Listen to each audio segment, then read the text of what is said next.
আমাদের এই দ্বিতীয় ভাগে যিনি রয়েছেন তিনিও কিন্তু বহু দেশ ঘুরেছেন এবং বাংলার নাম উজ্জ্বল করেছেন, দেশের নাম উজ্জ্বল করেছেন, সনাতন ধর্মের নাম উজ্জ্বল করেছেন। আমাদের সাথে এই মুহূর্তে রয়েছেন স্বামী দিব্যানন্দ মহারাজ, আন্তর্জাতিক প্রতিনিধি, overseas representative, governing body member Bharat Sevashram সংঘের। এবং অদ্ভুতভাবে আমি যেটা জানতাম না, আজকে আমি গল্প করতে করতে শুনছিলাম, আমি স্বর্ণালী এবং শুভ্রাংশুদা, যে ভারত সেবাশ্রম সংঘ সেটা যে যে দেশে এভাবে বিস্তার লাভ করে সেই দেশের নিজস্ব সেবাশ্রম সংঘ হিসেবে চলে আসে মহারাজ। সেই দেশের নাম মানে যদি কানাডা বা আমেরিকাতে কোনোদিন এই ব্যাপ্তি পায়, তাহলে আমেরিকার সেবাশ্রম সংঘ না, আমেরিকার সেবাশ্রম সংঘ আমেরিকা আছে আছে ও আমেরিকায় কয়েকটা ব্রাঞ্চ আমাদের রয়েছে।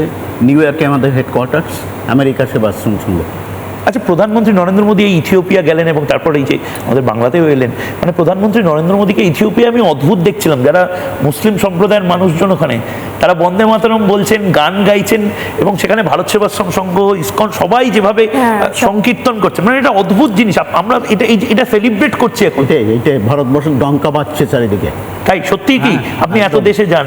একদম একদম। আমরা মানে আপনার পর্যবেক্ষণ কি মহারাজ, মানে বিভিন্ন দেশে যখন যাচ্ছেন, আমাদের নিজেদের আজকে খুব ভালো লাগছে। এই জন্য জাস্ট আমি একটা কথা বলি যে আরেক গেরুয়া বসনধারী আমাদের কাছে সবসময় গেরুয়া বসনধারী আমরা বিবেকানন্দকে দিয়েই শুরু করি।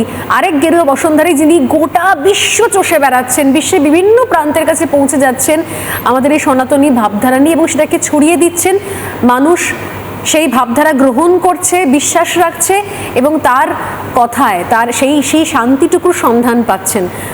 মহারাজ, এই বিভিন্ন যে বিশ্বে বিভিন্ন প্রান্তে ঘুরে বেড়াচ্ছেন, কি আপনার পর্যবেক্ষণ কি যে ভারতীয় সংস্কৃতি, সনাতন ধর্ম, এগুলোর প্রতি মানুষের রেসপেক্ট, ভরসা, নির্ভরশীলতা এবং তাকে জানানো সম্মান, এটা কোন পর্যায়ে পৌঁছেছে এই মুহূর্তে? ভারতবর্ষ যখন স্বামী বিবেকানন্দ আমেরিকাতে তার শিকাগো বিখ্যাত বক্তৃতা তিনি করেছিলেন, গোটা আমেরিকাবাসীতে তিনি অ্যাড্রেস করেছিলেন, sisters and brothers of America. কি ওপেন মাইন্ডেড, কি ব্রড মাইন্ডেড, এবং সমগ্র বিশ্ববাসীকে দেখে তখনকার দিনের ভারতবর্ষ আজকের দিনের ভারতবর্ষ নয়। তখনকার দিনে স্বামীজি ভারতবর্ষকে চিনিয়েছিলেন বিশ্বের দরবারে।